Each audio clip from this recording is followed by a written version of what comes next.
There's a world of color I see. Rainbow, rainbow, rainbow round me. Rainbow, rainbow, rainbow round me. Sky outside my window is as blue can be. Fiddly outside my window, it's as blue can be.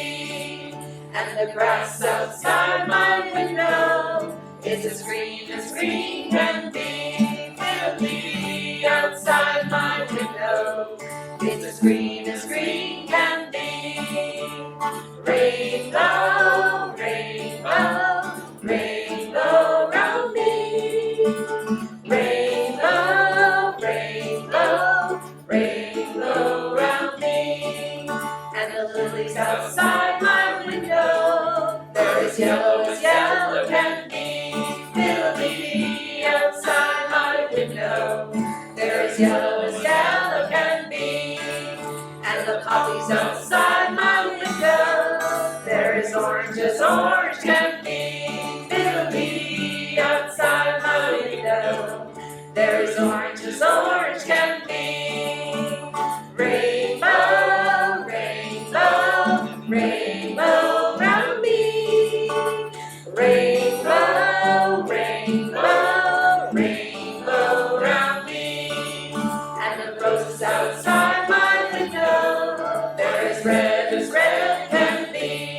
Fiddly outside my window, they're as red can be.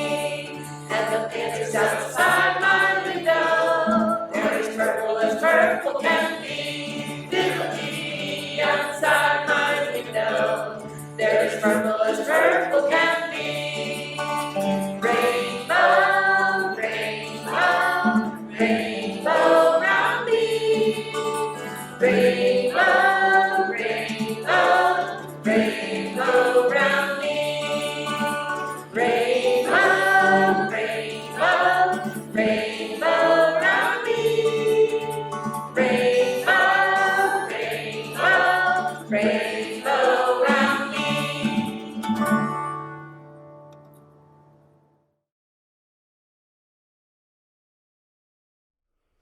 Good morning. It's really lovely to be with you today. My name is Kirsten Hunter. I'm the Director of Lifespan Ministries here at South Church, and I have the pleasure of offering our message this morning. And I'm joined today by Brian Bliss, our worship associate for this week. And I'll pass it to Brian to share a little bit about our Time for All Ages this morning. Sure. So we have a special treat this week. We are delighted to share with you a story created by Liza Earle Centers of the Unitarian Church of Montpelier.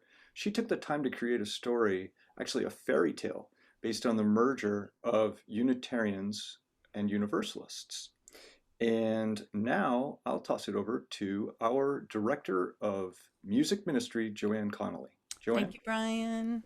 Good morning, everyone. So great to be with you this morning. This morning, we're going to have some music from South Church Folk, and they are starting to get together in live time outdoors to sing. So that'll be great to see those videos they've put together. And the hymns will reflect what Kirsten is going to be speaking about. She talked to me about Unitarian Universalism as an emergent faith with multiple truths, and that we need to keep re-envisioning ourselves. So I thought, we are building a new way. Perfect. So we'll be singing, we're building a new way, and also to touch on who we are in spirit, spirit of life. So I think you'll enjoy those hymns and the wonderful music from South Church Folk. And back to you, Kirsten. And we'll see how well I stayed on topic by the time the sermon is done. But we hope you enjoy the day, enjoy the service, and we are really looking forward to the time when we can be back together in person. But so lovely to have this virtual way to stay in touch.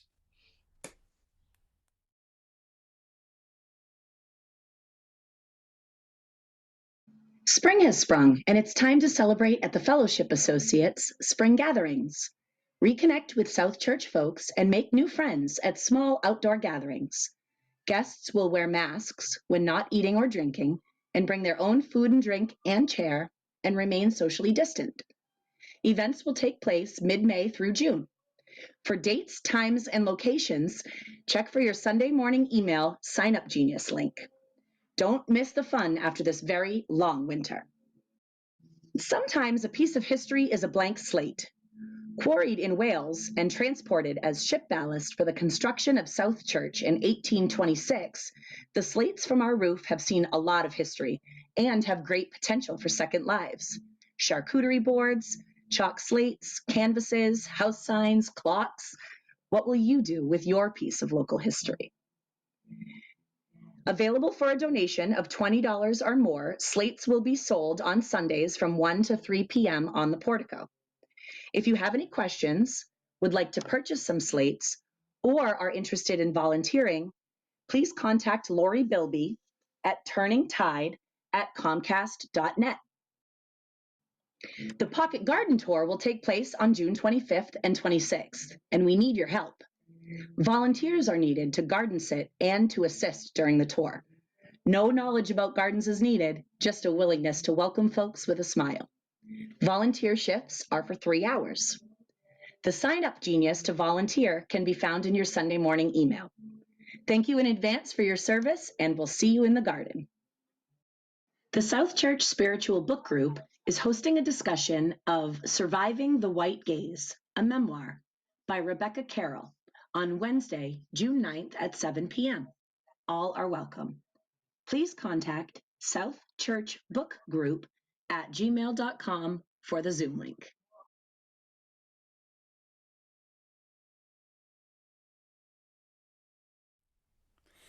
Don't you know that there's a lily in the valley, bright as a morning star? Don't you know that there's a lily in the valley, bright as a morning star? Don't you know that there's a lily in the valley, bright as a morning star? Amen. Amen, amen. Don't you know that there's singing in the valley, bright as a morning star? Don't you know that there's singing in the valley, bright as a morning star? Don't you know that there's singing in the valley, bright as a morning star? Amen, amen, amen. Don't you know that there's hope in the valley, bright as a morning star? Don't you know that there's hope in the valley, bright as the morning star? Don't you know that there's hope in the valley, bright as the morning star? Amen, amen, amen.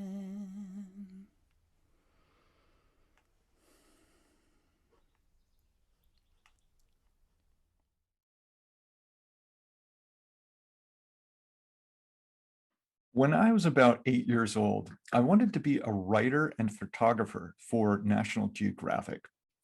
But because of some confusing early childhood experiences and the stories I told myself to make sense of them, I didn't believe I'd ever be good enough to become what I really wanted to be. Fast forward 20 years, and I'm a freelance journalist in what was left of Yugoslavia after the so-called civil wars. It looked like another conflict was coming, and I figured I could become a war correspondent, even though I assumed National Geo wouldn't have anything to do with me. So after being there for 6 months, it turned out there was no war, and demand for stories tanked. And I found myself sliding into a kind of depression, thinking my career was over. There was something deeply wrong with this picture. I knew it was time to either become a new person or end up in my own personal heart of darkness. So a friend of mine handed me a California catalog.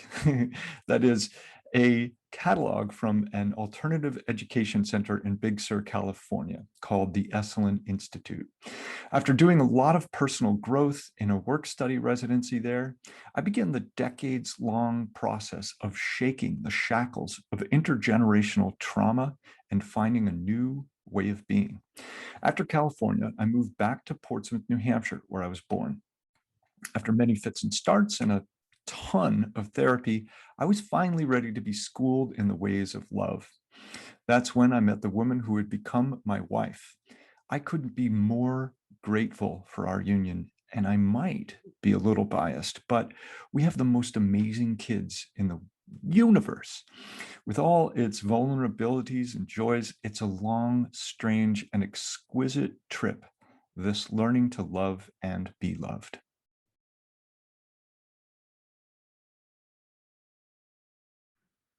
As we light our chalice today, please feel free to light a chalice or candle in your own space. As we do, here are the words of Joseph Campbell. I have a little formula I give to my friends who are asking me the way to live. I say to follow your bliss, wherever your true inner bliss is, wherever you feel in harmony. And if you get off, as you surely will, and you know you're on the wrong track, hunt back. Find your track, find your bliss. Feel free to join in as we recite the mission statement displayed on your screen. At South Church, we nurture spiritual growth through worship, learning, and community.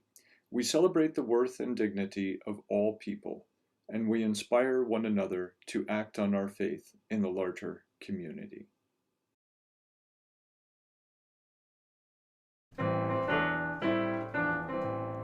We are building a new way. We are building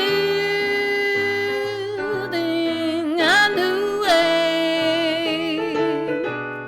We are building a new way, feeling stronger every day. We are building a new way. We are working to be free. We are working to be free. We are working to be free. Hate and greed and jealousy. We are working to be free. We can feed our every need. We can feed our every need. We can feed our every need. Start with love, that is the seed. We can feed our every need. Peace and freedom is our cry. Peace and freedom is our cry. Peace and freedom is our cry. Without these, this world will die. Peace and freedom is our cry.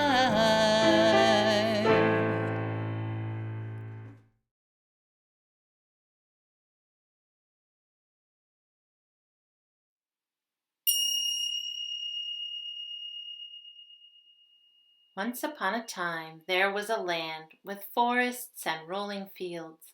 There were 2 kingdoms separated by a beautiful river.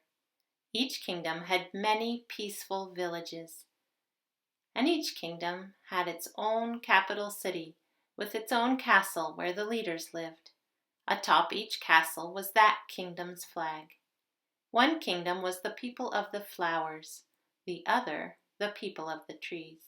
There were trees and flowers in both kingdoms. It was just a matter of what they focused on. Even though they spoke the same language, they sang different songs and said different prayers. The people of the flowers appreciated the mystery of life and faith in the divine. The people of the trees tended to appreciate the depth of science and human reasoning. The people of both kingdoms were kind people who wanted to care for the land, their families, and make their kingdoms a better place. They gave friendly waves from a distance, but mostly the people stayed on their side of the river. And so it went for a long time. Over the years, the children and youth began to spend time together. This looks like a great swim spot. Can we play? This is an amazing climbing tree. Want to join us? They learned each other's songs, and the parents were happy to see the youth having fun with those from the other kingdom. Then the teachers from the separate kingdoms became friends. Why not work together and share our ideas and books? Yes, the new lessons were lively and engaging for both kingdoms. Some of the village elders saw the wisdom in what was happening. Sharing resources helps make us stronger. Let's consider becoming one village. Makes sense to me and me. 2 villages on opposite sides of the river voted to become one. They built a bridge connecting their villages. Another village saw this, and they did the same. The people of all the villages heard about this, and so did the leaders in the castle. They wondered, what would it be like to combine our kingdoms? Could be interesting. Could be very complicated. They couldn't see an easy way to do this, and so quickly gave up the idea. But dozens of villages went ahead and voted to unite, and more bridges were built. Each kingdom had their own youth club for teenagers and young adults. They went for hikes and picnics and wished for more members, so the 2 clubs joined and formed the Society of the Young Rooted Ones. They created a new song from their old ones. It spread from the villages and across the land. It wafted through the walls of the castle, and the kings and queens and royal advisors all heard. They saw their children and youth playing and crossing the distant bridges. The royalty and advisors from both castles came down from the towers and met on an island, and agreed there were many good reasons why their kingdoms should join together or merge. But they found that it was still complicated. Both kingdoms loved to discuss big ideas, so there were lots of meetings. The people of the trees worried that the people of the flowers were just too different from them to form one kingdom, and the people of the flowers, who were a slightly smaller kingdom, were afraid that who they were and what they believed would get lost, so they drafted a set of agreements. More questions arose. Which castle should become the castle if we united? Which of our leaders would become the new leaders? Shall we use the word the or the word our in this paragraph? The adults spent nearly 10 years coming to agreements. Then they added amendments or changes to what they agreed upon. Finally, the day of the vote arrived. Nearly 2,000 representatives from the many villages and cities gathered together from both kingdoms, and when the votes were counted, the winning decision was clear. We will unite! A cheer rose up from the crowd. Between each city and village, we will build a bridge. Another cheer. The new kingdom had a rather long name, the People of the Flowers and Trees, but it made everyone feel included. Let's create a new flag. And so the work of this new experiment began. They would need a lot of open minds and listening with love going forward, but the people were excited to try out this new idea. Each year they celebrated the anniversary of their joining together, going down to the river to pray and give thanks for one another and what they might create together in the years ahead.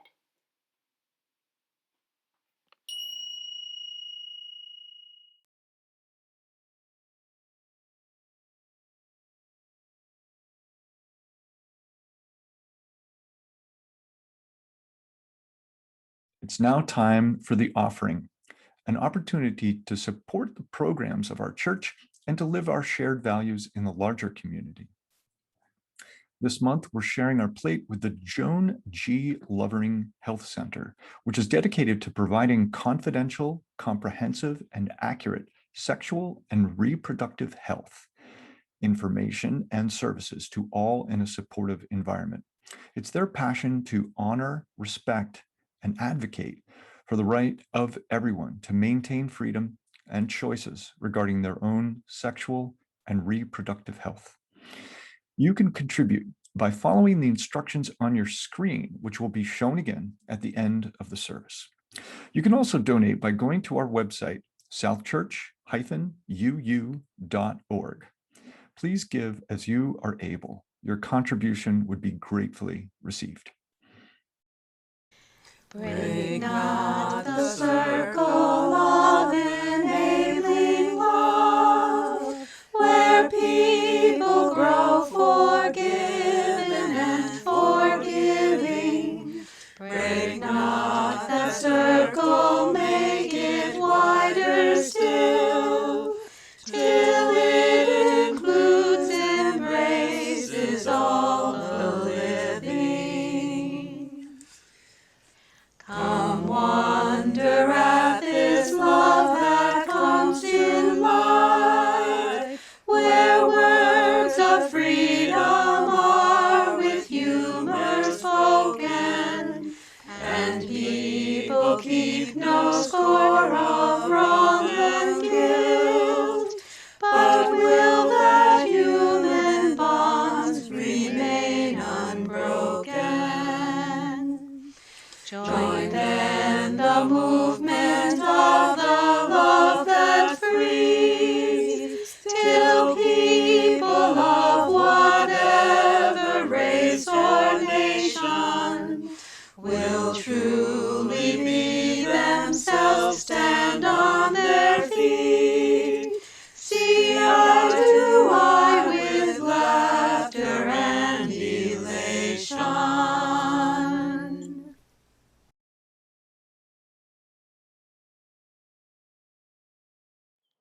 Oh, we give thanks, oh, we give thanks for this precious day, for this precious day. We're all gathered here, we're all gathered here, and those far away, and those far away. For this time we share, for this time we share, with love and care, with love and care. Oh, we give thanks, oh, we give thanks for this precious day, for this precious day.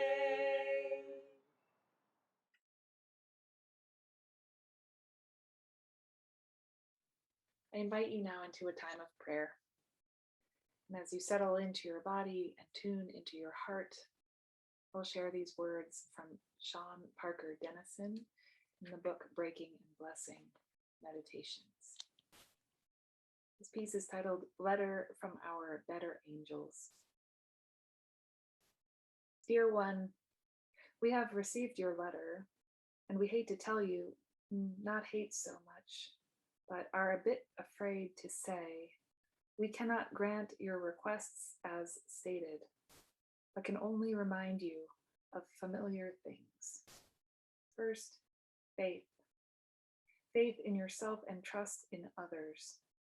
We know it can be terrifying to be vulnerable, but only when you share your softest side will we be able to break through. Next, hope. Hope is not an empty fairy tale. It is the true story of all the times human beings like you have found a way to create the future, though you didn't know how. And of course, love. Love that demands you cherish all people, not just yourself and safety. Love that is not satisfied until every argument ends abruptly when one child says, "That hurts." There is so much to learn and relearn. The world teaches you to be hard, to negotiate and defend, to avoid giving too much and to the wrong people. There are no wrong people. You also are not wrong. And when you encounter the poor, the broken, the unhoused, and unwelcome, you are looking, if you pay attention, at us, calling to you, calling you to answer your own prayers. If you want to change the world, first, be sure you are changing yourself. Be tender, be kind, be at peace, be all the things you wish for. Be your own better self. It isn't without cost, but it will be free.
To begin this morning, I have a reading from the book Emergent Strategy by Adrienne Marie Brown.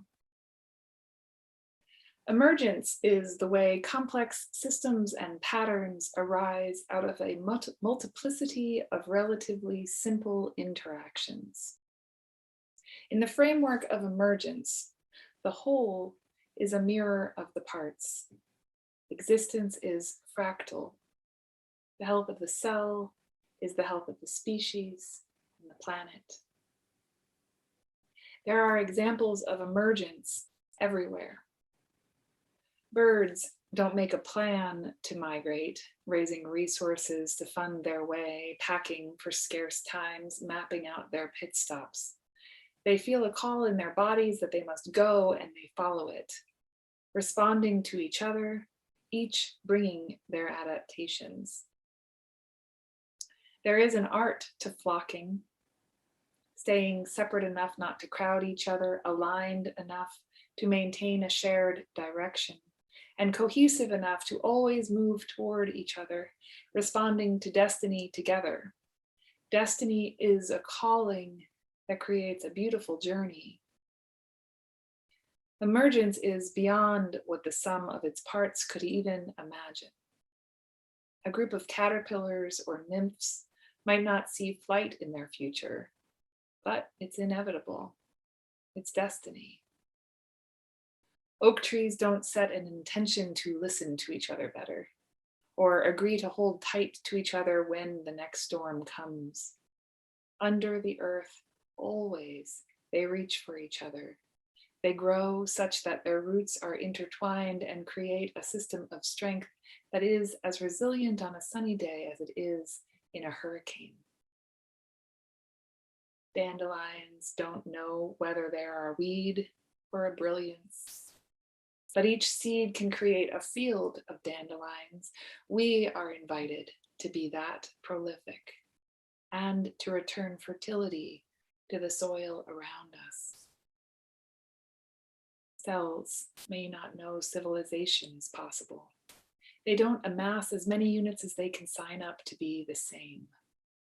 No, they grow until they split, complexify.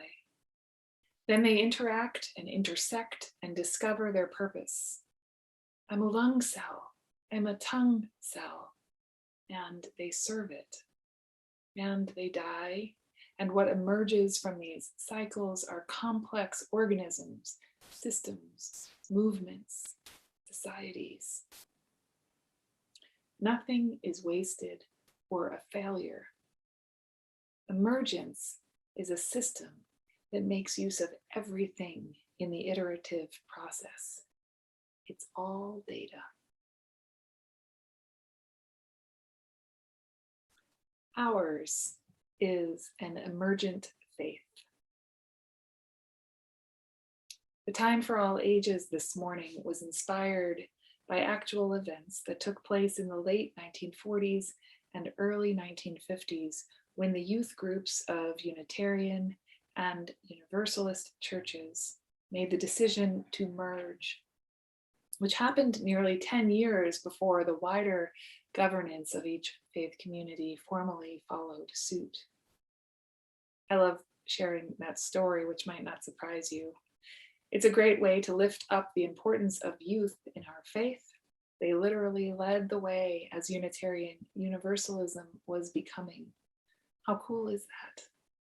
They were the early adopters. They were the birds that felt a call in their bodies and followed it. In the early and mid-1900s, prior to the merger, liberal faith communities were engaged in a multiplicity of relatively simple interactions, to use Brown's metaphor. In other words, there were a lot of conversations and ideas flying around. And Unitarian Universalism emerged from that time. Maybe it was destiny. Cells interacting, intersecting, and discovering their purpose.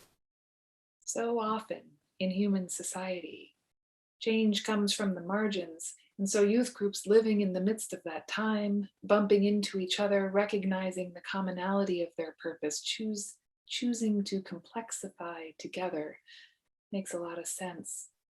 The seed of change starting and spreading. The organizing meeting of the Unitarian Universalist Association was held in Boston, Massachusetts in May of 1961.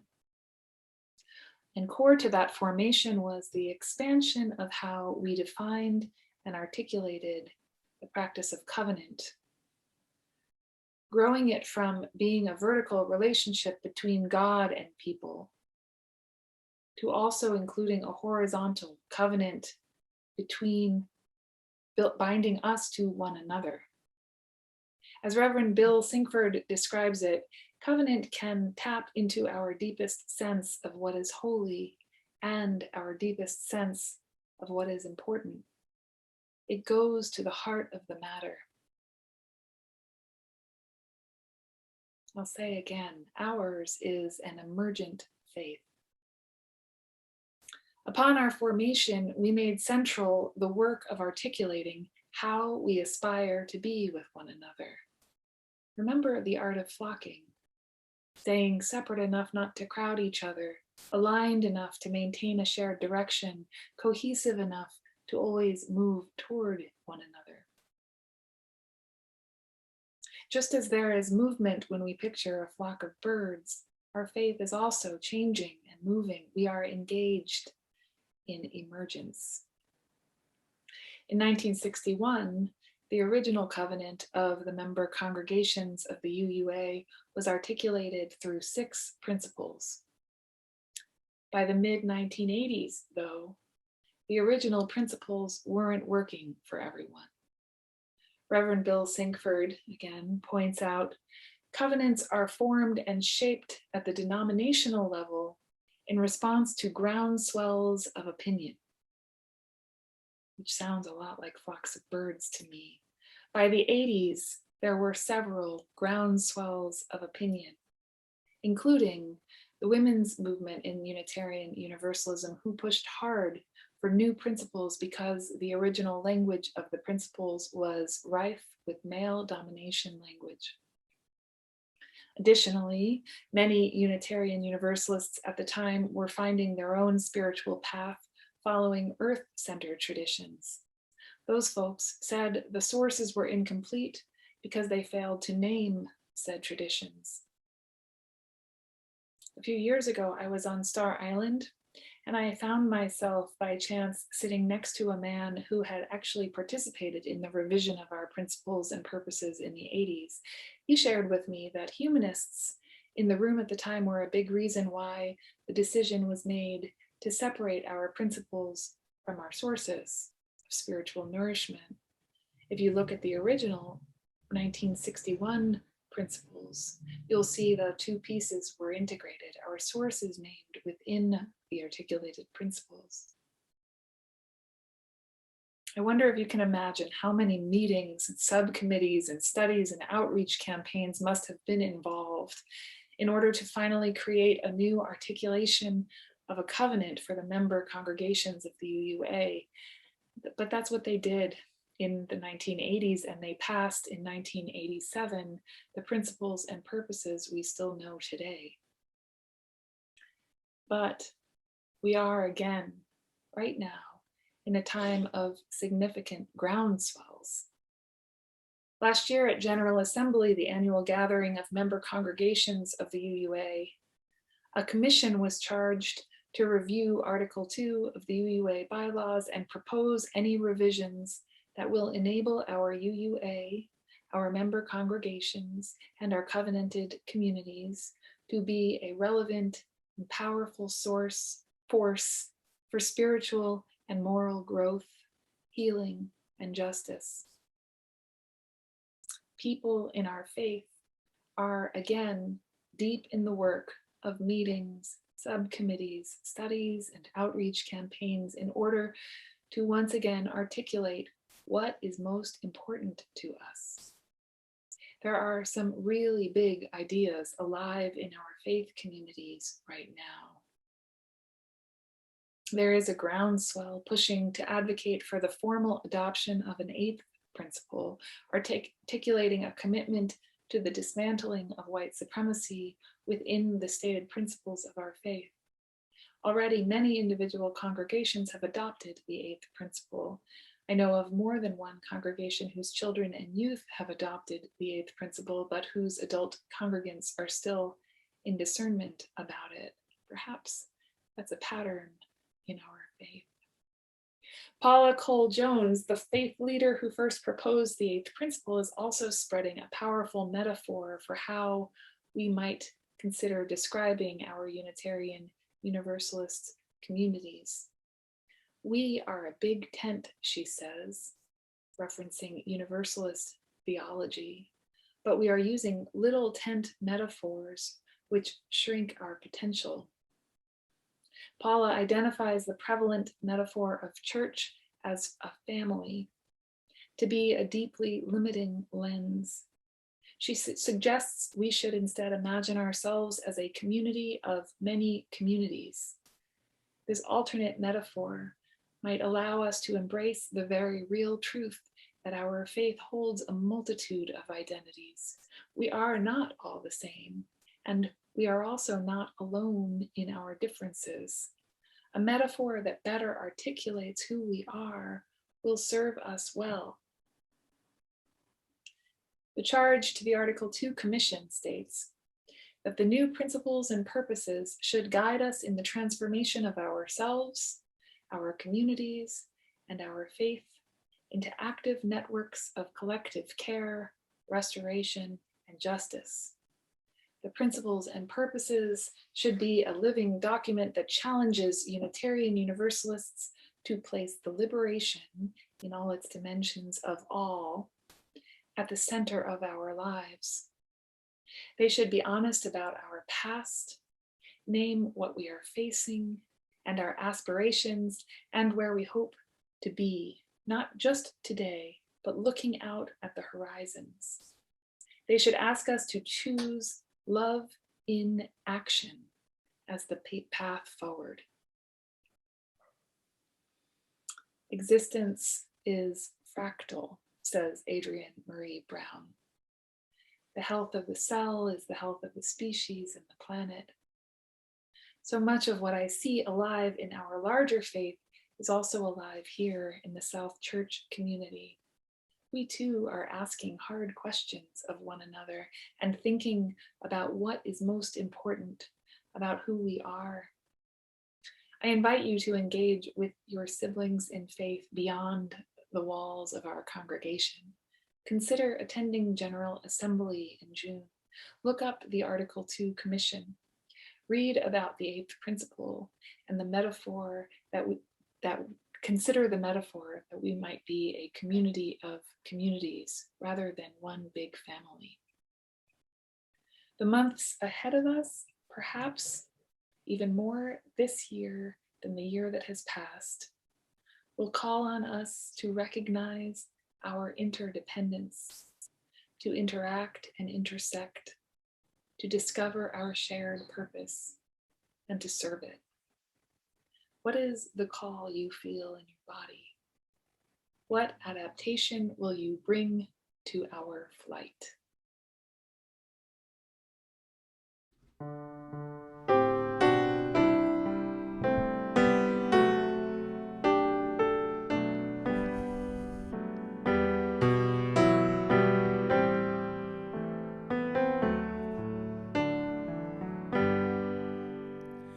Spirit of life, come unto me. Sing in my heart all the stirrings of compassion. Blow in the wind, rise in the sea, move in the hand, giving life the shape of justice. Roots hold me close, wings set me free. Spirit of life, come to me, come to me. Spirit of life, come unto me. Sing in my heart all the stirrings of compassion. Blow in the wind, rise in the sea, move in the hand, giving life the shape of justice.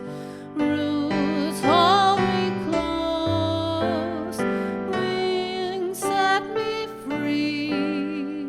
Spirit of life, come to me, come to me.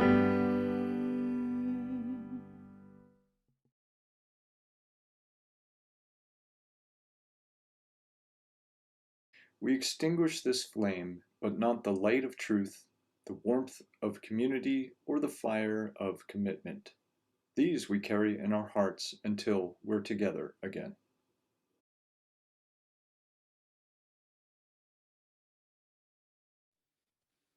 The benediction I offer this morning is a possible expression of our covenant. It was written by Reverend Rebecca Parker. Let us covenant with one another to keep faith with the source of life, knowing that we are not our own. Earth made us. Let us covenant with one another to keep faith with the community of resistance, never to forget that life can be saved from that which threatens it by even small bands of people choosing to put into practice an alternative way of life. And let us covenant with one another to seek for an ever deeper awareness of that which springs up inwardly in us. Even when our hearts are broken by our own failure or the failure of others cutting into our lives. Even when we have done all we can and life is still broken, there is universal love that has never broken faith with us. And it never will. This is the ground of our hope and the reason we can be bold in seeking to fulfill the promise. May it be so.